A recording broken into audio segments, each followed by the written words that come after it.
What's up, guys? Ben here, bringing you another video today. I know we haven't had a video in a while, but I've been waiting for the Esports World Cup groups to get announced. They are finally out, so we're going to be doing a video for each group. We're going to be breaking down all 4 teams in each group, talking about the prospects, who I think will advance, who I think won't advance, and we actually have the lines up on Prize Picks. Shout out to Prize Picks, use code BENJ. We'll be taking a look at those, and I'll give you my best early bets for some of these matches. So let's dive in. We're going to start with Group D. It's kind of the fun one. There's a lot of storylines in this one. We got 2 promising challengers teams and 2 what I would say are probably top 5, top 6 pro teams. So it may be a little bit chalky, but there could be upsets depending on what happens. So let's dive in and talk about Group D. All right, so before we get into the group preview, I want to talk about this briefly.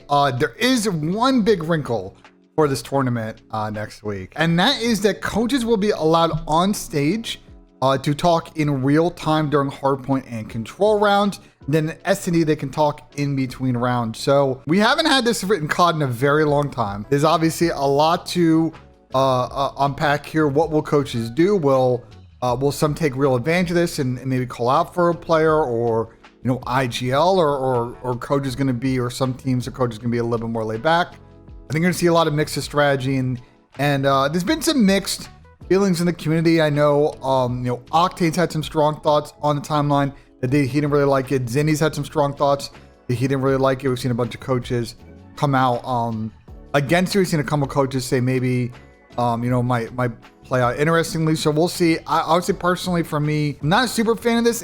I don't mind coaches being on stage and allowed to talk during freeze time and in between rounds in S&D and control.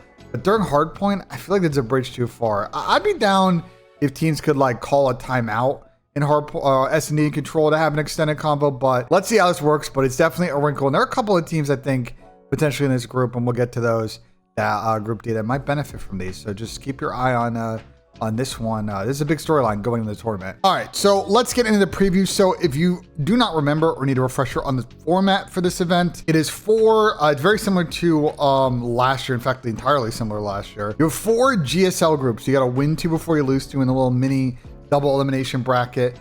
And then if we scroll down here, there's a single elimination bracket where people advance on. And I'll get and kind of talk a little bit about as we go through later on in the preview videos, what some of these potential playoff matches could look like based on how they drew the bracket last year with the seeding. But it's single elimination once you get past the group stage. So just FYI, a team like Optic last year played great in groups and ran into FaZe, who were the eventual winners, and lost. So tough scenes there if you kind of end up in that situation. It's kind of is what it is with format. I wish it was double M, but hopefully eventually they can make the adjustments, although maybe they won't, because they basically have ran the same format for all the shooter games at this tournament. All right, so we are in this video going to talk about Group D, because I think for me, Group D is one of the more interesting groups. So let's dive into it. So the 4 teams in this group, the 2 CDL teams, Miami Heretics and Atlanta FaZe, playing under FaZe Clan. Actually, Heretics, Northern Miami Heretics playing under their parent brand. Same with Atlanta FaZe playing under their parent brand.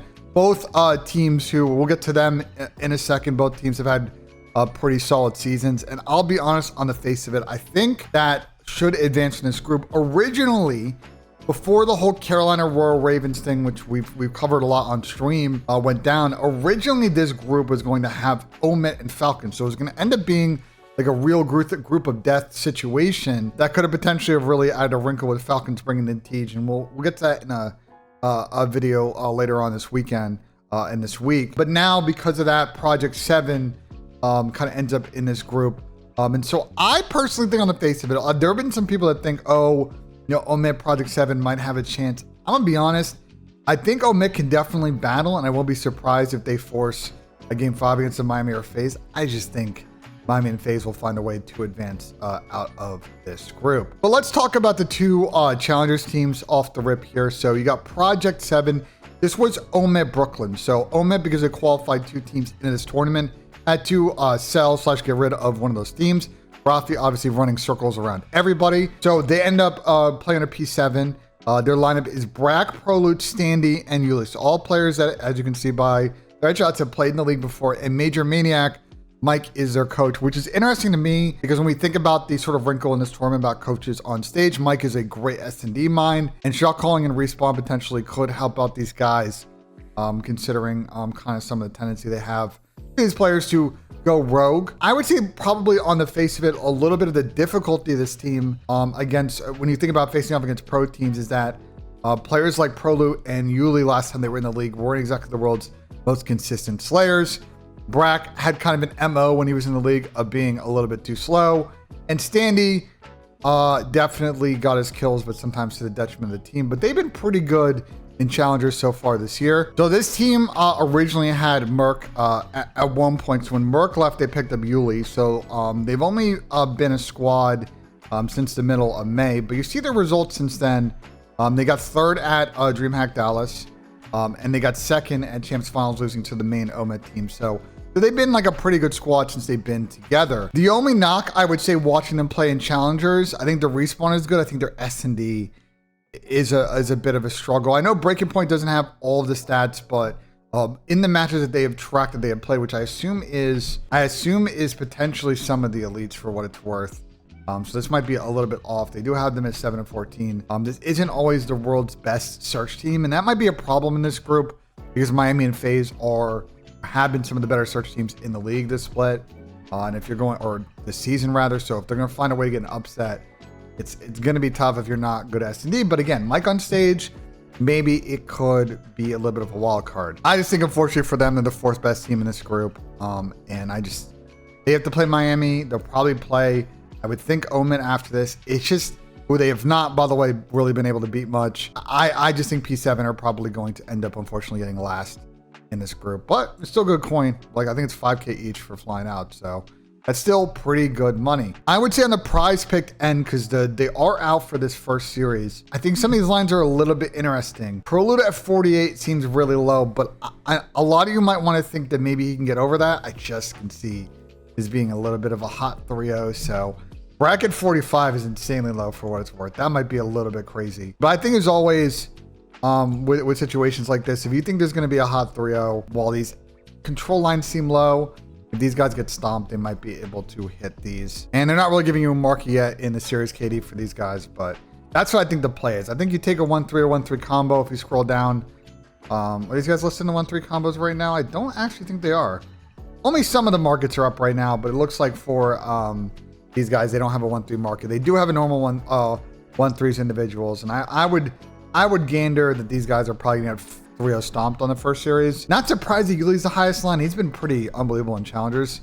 But the Prelude 48 might be potentially a good play. Standy at the 49.5, I could see him getting over on this, especially as a pop-off map 1. All right, let's get into OMiT though. They are the potential kind of upset team in this group. They have been on a tear since they formed, and they have two players that were in the league this year, Mac and Reese, who both got dropped off their teams, and their teams didn't really get any better after they dropped them, so that's pretty funny. And you got Craze and Mamba, who, you know, are two players that I think are going to be linked a lot in Roster Mania after this event. So there's a great chance a couple of these players do get back, do get into the league for their rookie season or get back in the league after this event. So this team formed in May as well, and since they've been together, they won the one cup they played. They won Dallas and they won finals. So they've won both LAN events around here in challengers, and they've been, like, I think eye test wise, like, clearly for me, the best team in challengers at the end of the season. So I think they are potentially a real upset in this group. I do think that if they were like in any other group in this, like if, for example, if you swapped them out and put them in like group C for war, or you put them in say group A, I actually think that is even greater upset chance. I think they actually ended up getting a bad draw in the group D situation, just because Atlanta, FaZe, and Miami have been like consistently good most of this year. So just kind of tough scenes. But on the flip side, if you're OMiT, it's really good teams to prove yourself and increase your stock going into next season, because those players show out, especially against Atlanta, FaZe, Miami, Heretics. I think you're gonna have a lot of teams calling during what could potentially be a crazy roster mania at this event. I think a lot of people think that this might be the upset match of the tournament. I'm a little skeptical of that. My one concern with this OMiT team is that when I look at the squad, I'm a little concerned that the lack of experience from two of the players, the long travel, I'm not entirely convinced that OMiT is going to come in 110 into this match, and they may they may come out a little bit slow in this. And I think for the Atlanta FaZe side, and we'll get to them in a minute, I just think they're kind of on that like last ride potential vibes. I think they may benefit a little bit from the coaching thing. And so I just think, even though it might be like a 3-1-ish, maybe a game 5, I just think FaZe will see it out. But if OMiT get a run at another one of those pro teams, Atlanta FaZe or Miami, in the potential qualification match, because I think they'll take care of P7 OMiT Brooklyn, I think they potentially have a good chance to get out. They're just going to have to grind this run out, and I think they're going to have to get it done late in the series. And they're going to need Mamba and Craze to play the way they played in challenges. It's just tough, man. The pro teams, especially the 2 pro teams in this group, are just tactically, they know what they're doing on the map. They're not always, because the way this game plays out, they're not always shooting as straight. But it's just a tough draw for OMiT, and I just think they may come up a little bit short in this. But I will say, these kill lines are really high. I think that Hacienda may not be in this series map 1. So a Craze or a Mamba 23 or 24 up may not be that bad. Mac has had a up and down history. Sometimes fries this matchup against FaZe. Sometimes he really struggles. It looks like a lot of people had early action on Reese at 25-5, but I wonder if that's the other way and not more. But I think they're really banking on a vault or potentially a Skyline map 1 in this series. And I will say these control lines are really low. FaZe are a very good control team, but I think OMiT are as well. So this might be the real opportunity here.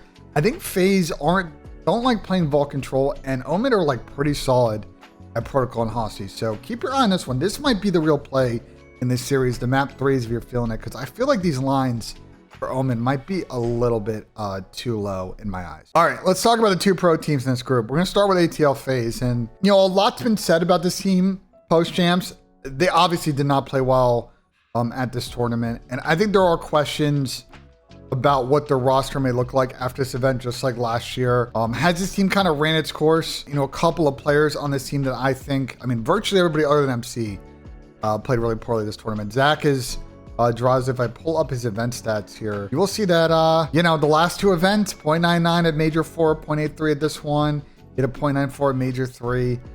In the last 4 tournaments has just been really poor. You see those S&D number, see those respawn numbers of the last event were not very good. Need more from Draws because he's kind of the role player on this team, and he's kind of an okay season. I think he needs to show his CEO abilities. And as you guys know, I think Abe is really the X factor on this team. Stats aren't terrible when you look at it, but I think the biggest problem for them with him has just been the S&Ds. First Bloods in particular have really slowed down, but the 0.67 in Major 4, 0.86 at champs, especially with Miami in this group. And you think about the longer run, they need him to play the way he played EWC last year, because he was unbelievable at EWC last year, and a big reason why they basically cruised through that whole tournament. Now, the one wrinkle with ATL with this event is how would they handle the coach call out situation, because you could argue when you listen to their comms, as one of the top teams, their comms are not always the best. And I think probably the biggest offender of that in my eyes is Celium. I love MC, but his comms could use a lot of work. And I wonder if, going in this event, they may approach it like they want Chris Crowder to kind of call out essentially for MC and let MC kind of focus on making plays. I wonder practically how much that works, because then it's like when you go with that strat, it's tough because you have to pretend to be in MC's head, and it may not really work out the way you want, because you might be calling what you think MC wants to do, but he's really thinking the other way because it's nonverbal. Anyway, it's tough. There's a real line to walk with that. There's pros and cons. So I wonder if they'll try that in some game modes. But I think, again, for ATL, obviously, they all need to play well. We didn't really talk about this, but Simp obviously had a really, really terrible, probably the worst champs he's ever had at 0.8. Probably one of his worst lane events ever. So I don't think we'll see that run back. I think he'll play much better. I just think for FaZe, if they want to get out of this group, getting out 2-0 will be really key. And Miami has been an up and down draw for them. It's a team they've really struggled to beat in S&D. And as you can see, the other maps, FaZe has had their number at times in control, but the hard points are very 50-50 against Miami. So I just think if they get past OMiT, it's going to be another game 5 grueling against Miami. And can FaZe show a better showing in S&D because at the tail end of Major 4 and at Champs, they were not particularly good at this game mode. So I just don't know. I think if it plays the way it played at Champs, I think FaZe gets second in this group. If they come out hot and, you're going to play both those, that first game and the winners match on Thursday. If they come out hot on Thursday, I can see them 2-0ing, getting past Miami, falling on land, and then cruising from there. It's just kind of hard to tell with them. FaZe are kind of very day-to-day right now. I don't think they're going to get upset because the losses that they've had recently, they're like, Optic won the tournament, Thieves won the tournament, Miami they've lost to a couple of times who have really gotten deep in these tournaments. It's not like they're really getting upset by terrible teams on land, but they got to vanquish their demons. And obviously, sort of the big thing with this, is this the last ride for these guys? Is this it? After this event, win or loss, they will make changes. I don't think only they know, and I know a lot of people have been speculating in the community, so I'm sure we'll talk plenty about it after the event. I would say on the picks end, just real quick for FaZe, normally it's 2.5 of BZ draws. First blood combo would be great. I would hold off on any first blood plays for FaZe until you see their S&D play, unless you want to continue to fade the S&D struggle, unless continue to play the S&D struggles and take the loss. I just think that's a dangerous play. I don't think they're in on the KDs yet. I just think regardless of this OMiT thing, I just don't think that FaZe are going to get blown out. So taking a couple of these combos, especially because I think the control against OMiT could go the length might be good. But if I'm taking a 1-3, I think you just probably scroll down here and you just take MC at 56.5. He's value. He's hit this number quite a bit this season. I think that's probably the safest play out there for the team. All right, let's close out. We're going to talk with the number 1 seed in this group, Miami Heretics. They've had a pretty quality season. I think once this lineup kind of settled, they finally got the kind of Miami Heretics COD we've wanted to see, and they've been a real contender throughout the year. You take a look at these results, and yeah, they had a real tough one at Major 2 with Lucky, but since they made the change, they've gotten 4th, 3rd, and 4th, which is still really good. I mean, you gotta keep in mind, FaZe and Thieves have kind of taken most of the events. Optic got a good showing at Champs. I think the question going into this one is, can Miami just use this event, the single limb format, and finally make a final? That'd be a really good showing going in the end of the year, because my only thing with Miami Heretics is they have played well, but I think a lot of players think this team's pretty good. A lot of them have pretty good English-speaking abilities. Is Miami, aka Heretics, going to be able to keep this team together after a really quality season? We'll talk a lot about that after this event. I mean, I think they got a pretty good draw because I just don't see, OMiT or P7 really being a problem for Miami, and they have had FaZe's number as of late on land, and I think that's off the back of, where we scroll down here, really good quality S&D play down the stretch for this season for the team. They aren't the world's best control team, but their hardpoint is pretty good. But they've been able to battle with people, and you see that 9-1 on Dealership and 8-6 on Hasi. Like, they have some really good quality maps in the pool and make it really difficult to kind of attack how they play in Respawn. So I think there's a good chance they get first in this group, but I also won't be surprised if they just lose a close one to FaZe and then they just trounce OMiT and get second in the group. I think the question for me in Miami is, can they on Saturday and Sunday win the big series to get deep in this tournament? Can they find a way to get past Thieves? Can they find a way to get past Optic? Those are the kind of teams that they have really struggled with at the end of tournaments to get past. I think they can. I think they have the ability to do it. Can they realize it? That I just don't know. I don't really know how to answer that question until we kind of see it. But these guys have the talent to win this event. They are a real contender to get this done. As always, I love my S&D map 2s with these guys. Super at the 7. Map 2 is always a great. He may push this line, but he is good to get over 6 kills and have a pop off, especially against P7, who I think S&D against Heretics could be a little bit questionable. You could also play the Rayo Rencore 2.5 First Bloods combo. I don't know if I like doing just a off the dome 2.5 early kind of play before seeing the maps, but these guys control S&D maps. And they are good for it theoretically, but are they going to get Dealership in the series? Probably not. This feels like a Hasi, maybe a Hasi S&D angle. But if you want to go 1-3 in this, As always, the ARs are always a good play, even though Rancor's line 58 high. I think they're probably banking on a Mixie map 1. Metals 53.5. Always stay away from that. You just never really know what you get from metals. But yeah, I'm a big super fan. Again, I think the map 2 super play is probably, if you're trying to make an early play here, at 7 is probably the spot. All right, just to summarize my thoughts, I think really the 2 pro teams are the ones that get out of this. I just don't know the order. Miami have had FaZe's number, so if I'm going to go with history, I'm going to go Miami 1, FaZe 2.